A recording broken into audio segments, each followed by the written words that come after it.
GM. Welcome to what's going to be another fantastic episode of DevNTell, the second installment of this week, in fact. So, if you don't know, DevNTell is a 30-minute podcast held every week, allowing founders, hackers, and anyone in between the opportunity to come on the show and showcase what they built. And today I'm ecstatic to welcome Pierre Tillement, who is the head of marketing of Pyth Network. So, if you didn't know, Pyth Network is an Oracle network capable of delivering real-time market data to financial dApps spanning over 100 blockchains. So, if you stick around for today's episode, you'll get to meet Pierre, learn about Pyth Network, and how you can get started using their Oracle network today. All right, let's get into it.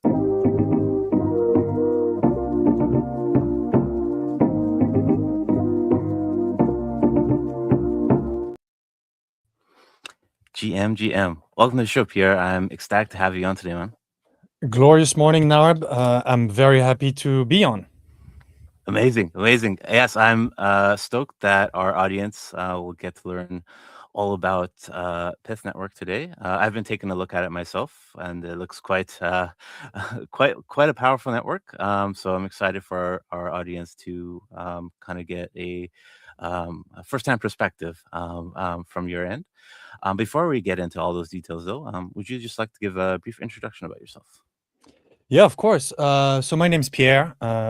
If you haven't caught it, I'm French, and I guess lead marketing at Pyth, and been at Pyth for about almost 3 years now. This is my first job into DeFi, crypto, and the crypto space.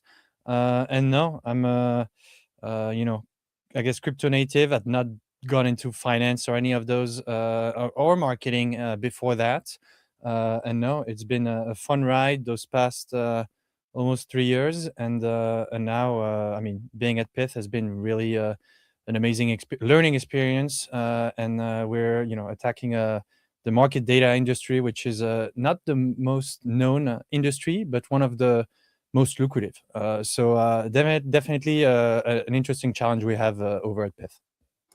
Yeah, I'll say it's no easy task orchestrating a decentralized network of of nodes. And I guess you mentioned it briefly, but you said you didn't start. This is your first gig in the crypto blockchain space. Just curious.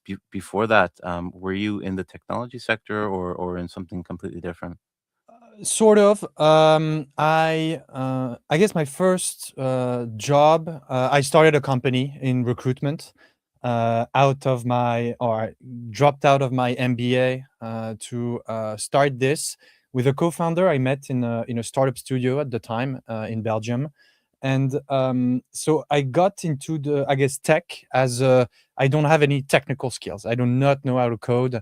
And at the time, I mean, as a startup without much money or funds, we were looking for ways to, I guess, launch a SaaS or launch, a website, a platform to help students find internships.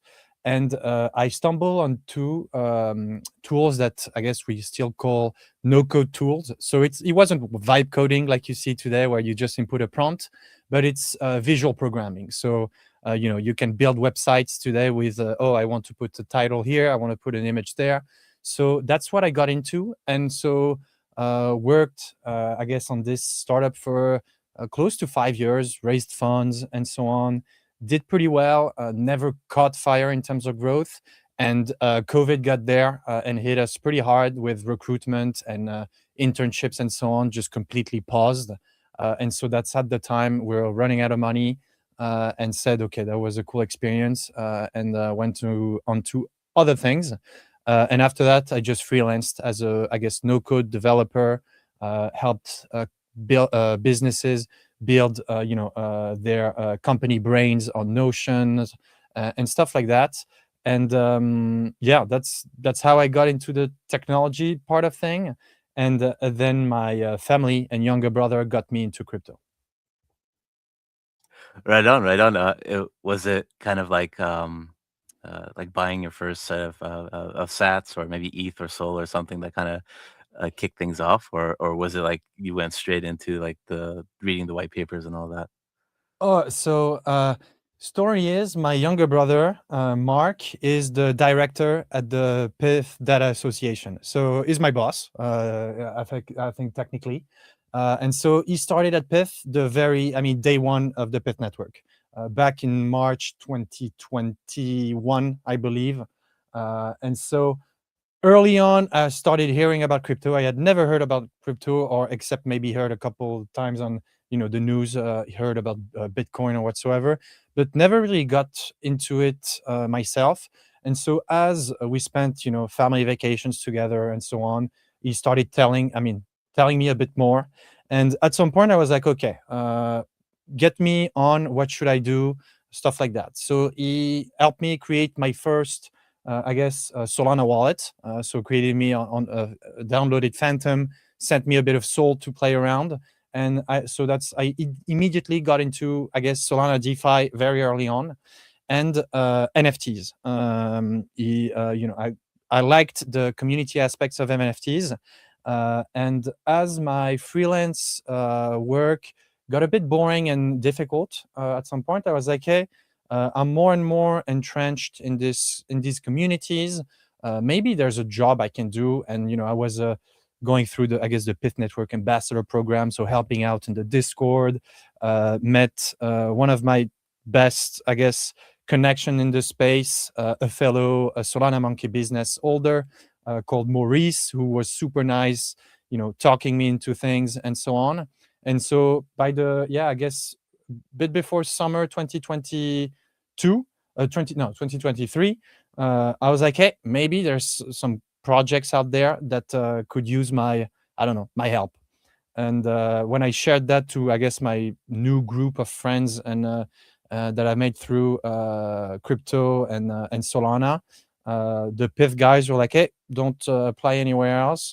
First, we want to interview you for some stuff. So I really much started at Pyth as a bit of the intern, helping out on structuring the brain, the content factory and stuff like that. That the social team was using to plan out the marketing. And so that was my first step in there. And it's 2.5+ years now.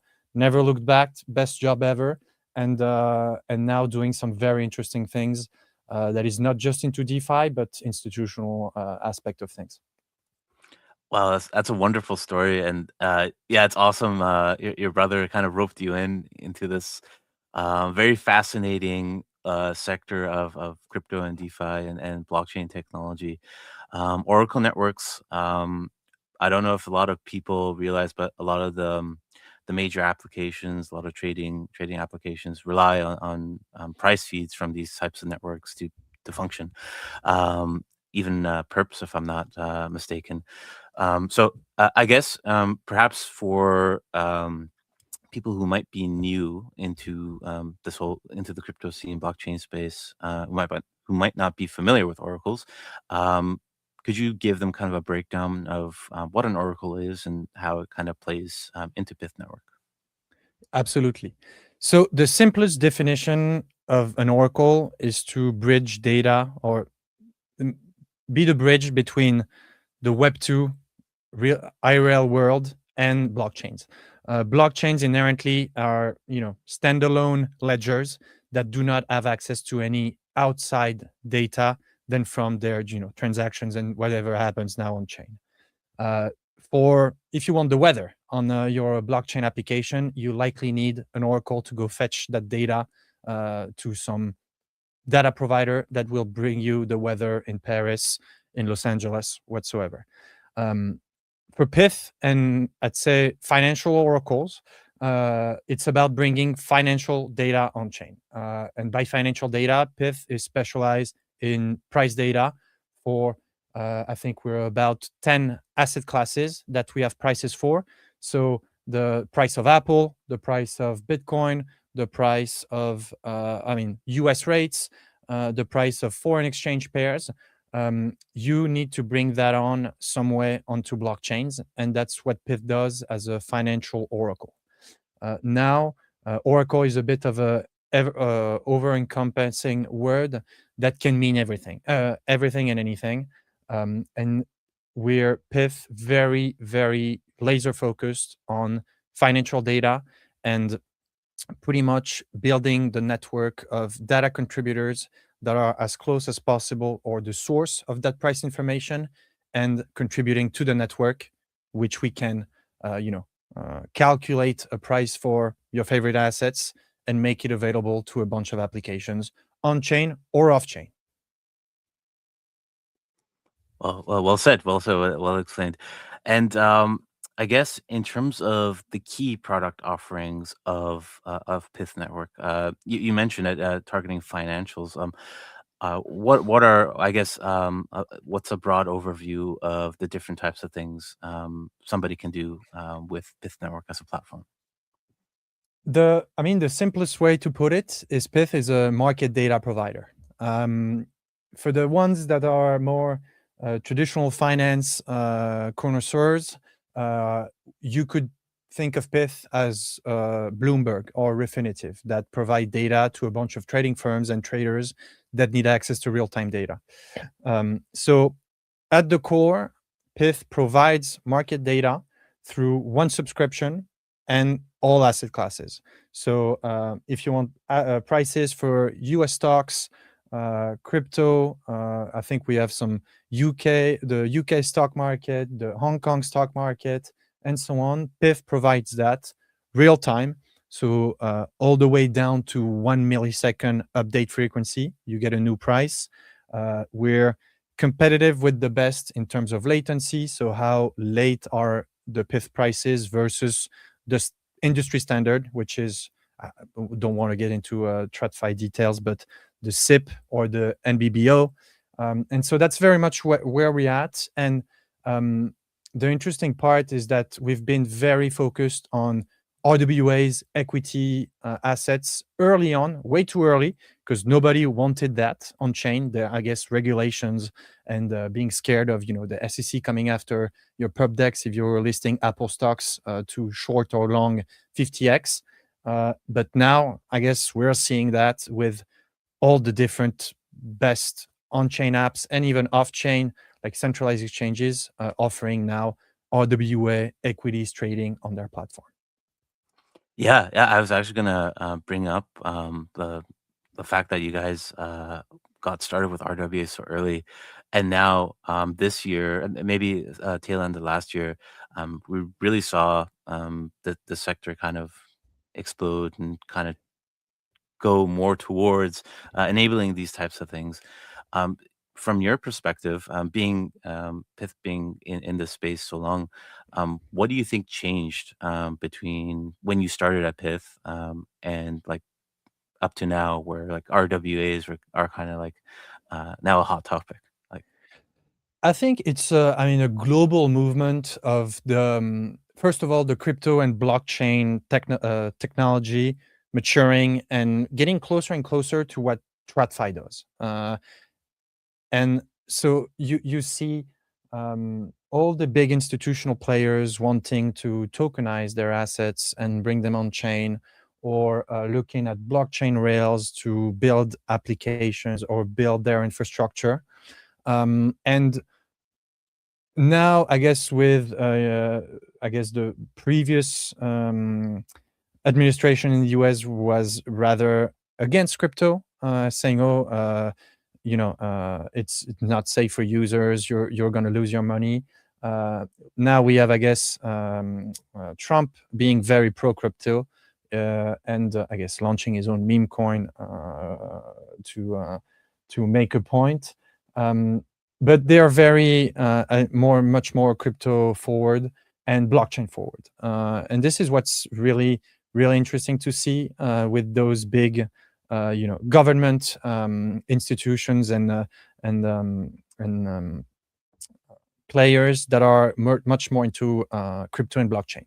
One of the best example for Pyth was to have the Department of Commerce working with us to provide GDP and economic data on chain. So through Pyth and Chainlink is the second partner, they could send their GDP data to a bunch of blockchains. And so more and more they're testing, I'd say, use cases to, okay, how can we leverage these blockchain rails And now I think it's also a global, worldwide demand from users, from me as a trader, or as a, just myself managing my finance. I want to be able to trade everything that is available out there at any time from the comfort of my phone or my laptop. And I think the big institutions are seeing this and saying, okay, let's make my assets available to as many people as possible. Indeed, indeed. It's like now there's like product market fit for this, and yeah, and we are seeing an explosion of just people kind of taking it for a spin. I mean, um, I wouldn't recommend anybody just getting in there and starting with leverage. Understand what leverage is, how it works before you um, um, before you get wrecked, so to speak. But it's really great to see this adoption kind of starting to take an uptick this last short while. And you mentioned one of your competitors. Just curious, in your words, what would you say sets Pyth Network apart from the competition? What do you guys? What's your secret sauce that makes you just a bit more better? Yeah, I think the secret sauce is not so secret anymore, or I hope we do a good job marketing it. Is that the Pyth model is built very differently from all other, I guess, Oracle provider, or even, I guess, more legacy players we see in the traditional space. As Pyth gets the data from the source, pretty much, or what we say.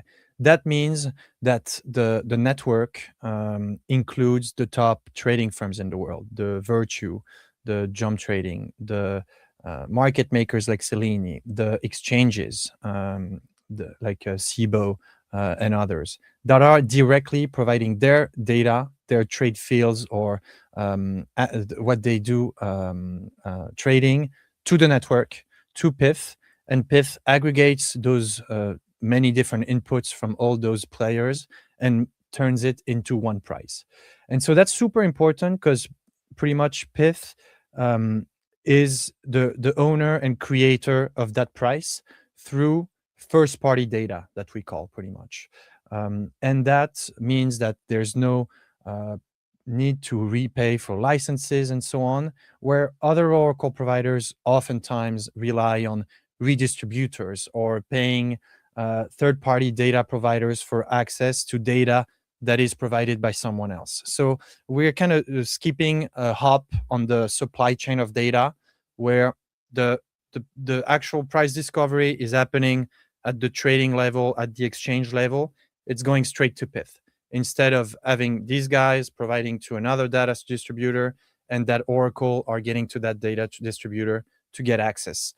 So skips a hop and also economically more sound, as Pyth doesn't have to pay for any extra licenses or doesn't make users pay for anything on top of the subscription that we offer. Amazing, amazing. That's wonderful to hear. And I guess shifting gears slightly, um, for our developer audience watching today, are there any SDKs, APIs, tools that people can get up and running with Pyth Network? Yep. So I'll direct you guys to the docs to look deeper. But as I have very little technical knowledge on this, but available on 100 plus blockchains. So there's high chances that the blockchain you're building on gets has a Pyth smart contract on there. And then I think the docs are got a fresh lift very recently, so it's rather easy to navigate. A couple of code snippets, SDKs to get you started. And if you need some help, don't hesitate to jump in the Discord or the Telegram chat, and we'll set up direct groups with everyone that wants to build with Pyth to support on the tech integration side of things. Excellent, excellent. And yeah, those resources will be in the description of the podcast. And in terms of the type of developer, type of builder that you guys are kind of looking to have integrate your Oracle network. Is it more of like an enterprise institutional type of user you're looking for? Can weekend hackers, so to speak, get up and running? We aim to serve everyone. So we're doing a bit of a targeting of a new audience this year with our, I guess, Pyth Pro product that we call the subscription data as a service that you can subscribe to, where I can't remember. I think it's 5K and 10K per month for the full asset library of Pyth down to the millisecond and all the good stuff. And on chain, where we're available, it's rather easy to integrate. You pay, I think we're small fees for updating prices on chain and so on, but rather easy. And the what's been our focus, and because of the I guess the real-time data that Pyth was always focusing on to be able to support TradFi and traders on off-chain. The data is, I think we have the fastest and the lowest latency data out there in terms of Oracle providers. And so we're very, I guess, focused, or what's the sweet spot is for Pyth data is oftentimes perp dex. I think Pyth is the leader in terms of market share in the derivative space. I think it's about 60% or 65%. And to date, I think the volume secured is like close to $2.5 trillion. So that's our bread and butter. And I guess the known apps that you may have heard of that are using Pyth price feeds are the Trade XYZ through its IP3 hyperliquid deployments. Lighter, the second biggest exchange, DeFi perp dex out there. And we've got, I guess, more traditional players that we've started to announce, like the centralized exchanges. The first one we've announced is BitMEX. And so wherever you're building, pretty much Pyth as a solution, likely just rather only through an API key that you get access to, and you get access to the data, or on-chain, where you have access to PythNet and can update prices on your home chain as you wish. Excellent, excellent. And yeah, like I mentioned before, for people who are looking to get started with Pyth Network, the resources will be available to you in the description. So definitely you want to check those out. And I guess you guys already have quite a plethora of supported chains, the Oracle network itself, supporting perps.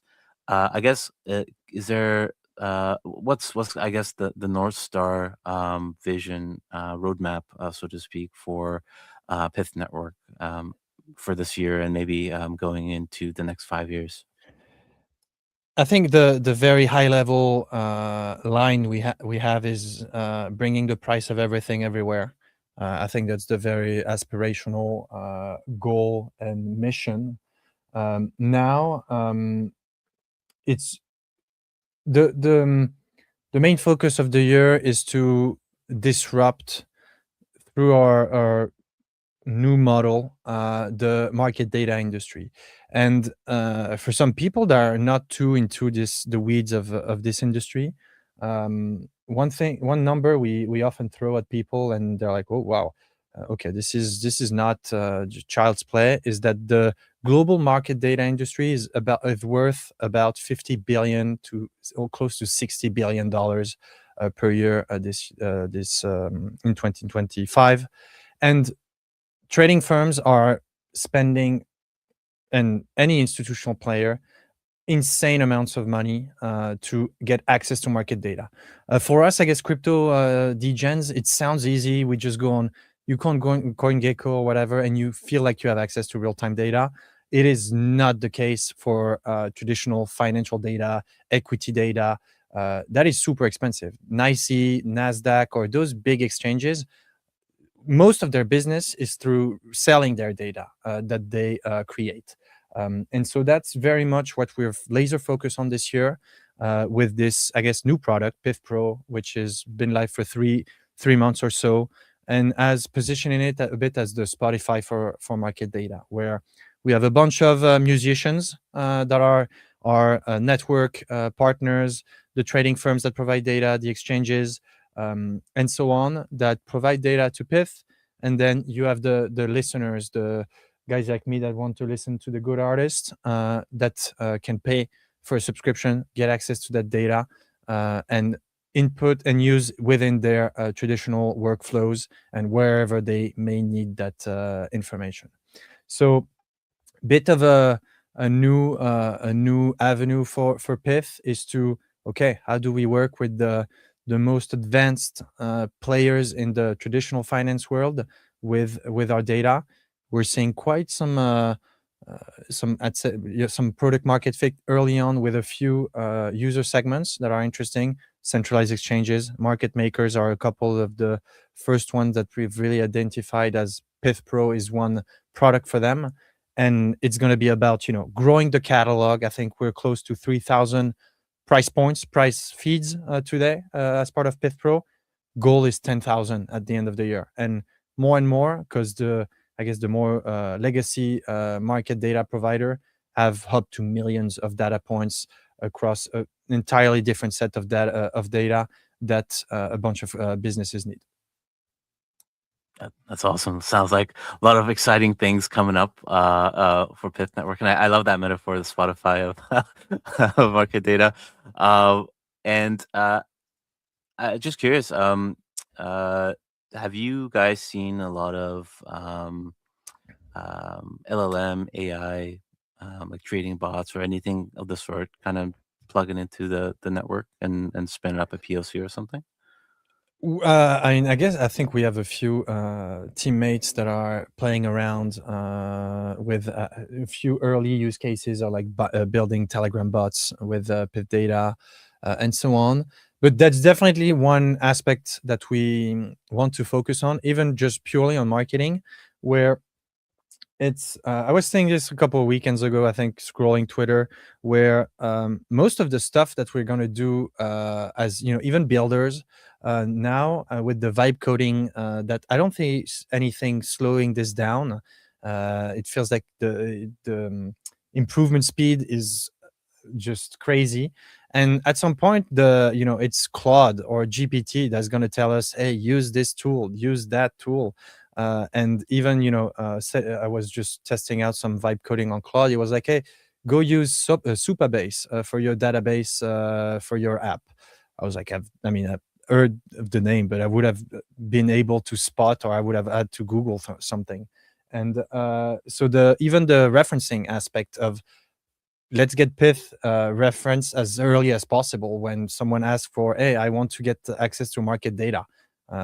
It's probably going to name Bloomberg, Refinitiv, and a couple others right now. But that's definitely one aspect of things that we're like, we've got the infrastructure that can be very easily integrable through those LLMs, and it's going to be about being present and making sure the brand awareness is there to make it happen. But I'm pretty sure, you paste the docs or talk to Claude code, and you say, hey, I want you to integrate my Pyth feeds in there. I'm pretty sure he does the job already. Yeah, yeah, 100%. And yeah, it's a very, very interesting time we're living in. These models are getting supercharged like every 2-3 months, just going back and forth. And yeah, it's going to be interesting to see where they're at. I guess towards the end of the year, this year, and beyond.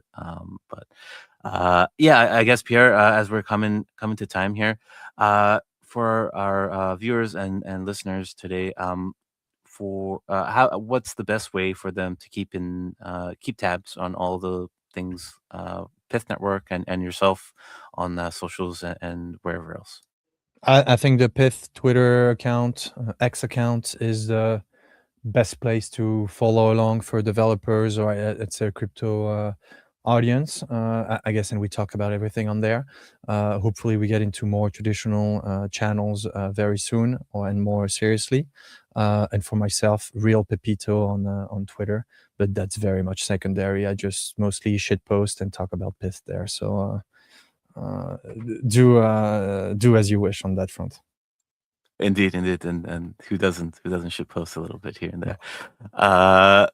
there. Yeah, with that, Pierre, thank you so much for taking the time out of your day to come chat with us. It was awesome learning all about Pyth, and I'm sure our audience felt the same. I hope so too. If you have any questions, don't hesitate to get in touch. And Narb, thank you all so much for the time. It was an absolute pleasure. Pleasure was all mine.